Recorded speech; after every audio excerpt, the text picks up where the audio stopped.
ഈ ആലപ്പുഴയിലെ എയിംസുമായി ബന്ധപ്പെട്ടുകൊണ്ട് സുരേഷ് ഗോപി ഒരു പരാമർശം നടത്തുന്ന കാര്യം എന്ന് പറഞ്ഞത് സിപിഎം ഭരണ സംവിധാനങ്ങളാണ് ആലപ്പുഴയിൽ ഒരു വികസനം ഉണ്ടാവാൻ അനുവദിക്കാത്തതെന്നാണ്. മറ്റൊന്ന് എയിംസ് ആലപ്പുഴയിൽ തന്നെ വേണമെന്ന് ആവർത്തിക്കുകയാണ്.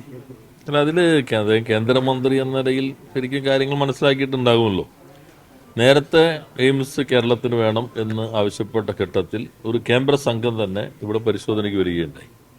അതിന്റെ അടിസ്ഥാനത്തിൽ 4 സ്ഥലങ്ങൾ നമ്മൾ കേന്ദ്രത്തിന് സമർപ്പിച്ചിരുന്നു. അതിനുശേഷം 4 പറ്റില്ല, 3 സ്ഥലങ്ങൾ ഒരു സ്ഥലമായി തന്നെ അത് നിശ്ചയിച്ച് തരണം എന്ന് ആവശ്യപ്പെട്ടു. ആ ഒരു സ്ഥലം എന്ന നിലയിൽ നമ്മൾ കോഴിക്കോട് ആണ് നിർദ്ദേശിച്ചത്. അങ്ങനെ നിർദ്ദേശിച്ച സന്ദർഭത്തിൽ തന്നെ നിർദ്ദേശിച്ചാൽ മാത്രം പോരാ, നിർദ്ദേശിക്കുമ്പോൾ തന്നെ സ്ഥലം ഉണ്ടാകണം എന്ന് ആവശ്യപ്പെട്ടു. അങ്ങനെ നല്ല രീതിയിൽ വികസിപ്പിച്ചുകൊണ്ടിരുമ്പോൾ തന്നെ കിനാലൂർ നമ്മുടെ KSIDCയുടെ വ്യവസായ പാർക്ക്, അത് ക്യാബിനറ്റ് അടിയന്തരമായി തന്നെ ഈ പ്രശ്നം ചർച്ച ചെയ്തു. സ്ഥലം കൂടി ഗവൺമെന്റ് ഉടമസ്ഥതയിലെ സ്ഥലം കൂടി വേണം എന്നാവശ്യപ്പെട്ടതനുസരിച്ച് ആ സ്ഥലം വ്യവസായ വകുപ്പിൻ്റെതായിരുന്നത് ഹെൽത്തിന് കൈമാറി എയിംസിന് ഉപയോഗിക്കാൻ ആവശ്യമായിട്ടുള്ള സ്ഥലവും ഇത് കൂടാതെ അവർ നിഷ്കർഷിച്ച അളവിലേക്ക് കിട്ടാനായിട്ട് 50 ഏക്കർ കൂടി അക്വയർ ചെയ്ത് പൂർണ്ണമായിട്ടും അതിനുവേണ്ടി മാറ്റിവെച്ചു. അത് കേന്ദ്രത്തിന് സമർപ്പിച്ചു. നമുക്ക് എല്ലാവർക്കും അറിയാം, അങ്ങനെ സമർപ്പിച്ചു കഴിഞ്ഞാൽ പിന്നെ കേന്ദ്രം പറയണം ഈ സ്ഥലം, നിങ്ങൾ പറഞ്ഞ ഈ സ്ഥലം ഇതിന് അനുയോജ്യമല്ല, അതുകൊണ്ട് പുതിയൊരു സ്ഥലമാണ് നിർദ്ദേശിക്കേണ്ടത്. അവർ പറഞ്ഞിട്ടാണ് നമ്മൾ ഈ പ്രക്രിയയെല്ലാം നടത്തിയത്.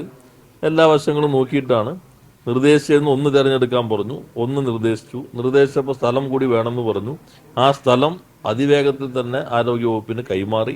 അതിന്റെ അടിസ്ഥാനത്തിൽ കേന്ദ്രത്തിന്റെ മുൻപിലുള്ള ആ കേസിനകത്ത് ഇതല്ല, ഞങ്ങൾക്ക് ഇന്ന സ്ഥലമാണ് ഞങ്ങളുടെ പഠനത്തിന്റെ അടിസ്ഥാനത്തിൽ കണ്ടെത്തിയത് എന്ന് പറഞ്ഞു. ഇപ്പോൾ ഒരു കേന്ദ്രമന്ത്രി ഒരു സ്ഥലത്ത് പറയുന്നു, അവരുടെ പാർട്ടിയുടെ മേധാവ് വേറെ സ്ഥലത്ത് പറയുന്നു, വേറൊരാൾ വേറെ സ്ഥലത്ത് പറയുന്നു. അതല്ലല്ലോ. ഇപ്പോൾ കേന്ദ്രത്തിന്റെ മുൻപിൽ വളരെ കോൺക്രീറ്റായ ഒരു പ്രപ്പോസൽ അവരാവശ്യപ്പെട്ടത് പ്രകാരം ആദ്യത്തേന്ന് ഷോർട്ട് ലിസ്റ്റ് ചെയ്തതിന് ശേഷം അതിൽ നിന്ന് തിരഞ്ഞെടുത്ത ഒന്ന് ഉടമസ്ഥാവകാശം ഉൾപ്പെടെ നിൽക്കുമ്പോൾ പിന്നെ അദ്ദേഹത്തിന്റെ അഭിപ്രായമെങ്കിൽ കേന്ദ്ര ഗവൺമെന്റിന്റെ യൂണിയൻ ഗവൺമെന്റിന്റെ അഭിപ്രായം സംസ്ഥാനത്തെ അറിയിക്കുകയാണ് വേണ്ടത്.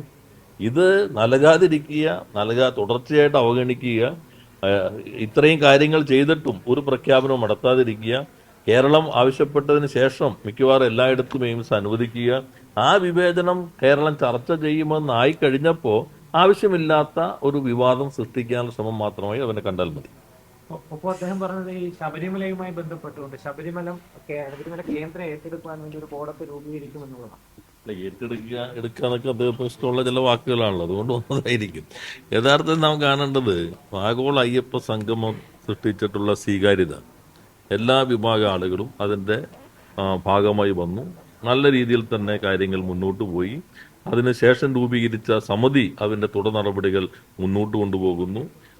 പൊതുവെ വിശ്വാസ സമൂഹത്തിന് മാത്രമല്ല, കേരളത്തിന്റെ വളർച്ചയിൽ കേരളീയത്തെ ലോകത്ത് അടയാളപ്പെടുത്തുന്നതിലും ശബരിമലയ്ക്കുള്ള പ്രാധാന്യത്തെ തിരിച്ചറിയുന്ന എല്ലാ വിഭാഗം ആളുകളും വിശാലമായ യോജിപ്പോടുകൂടി നിൽക്കുന്ന ഒരു ഘട്ടമാണ്.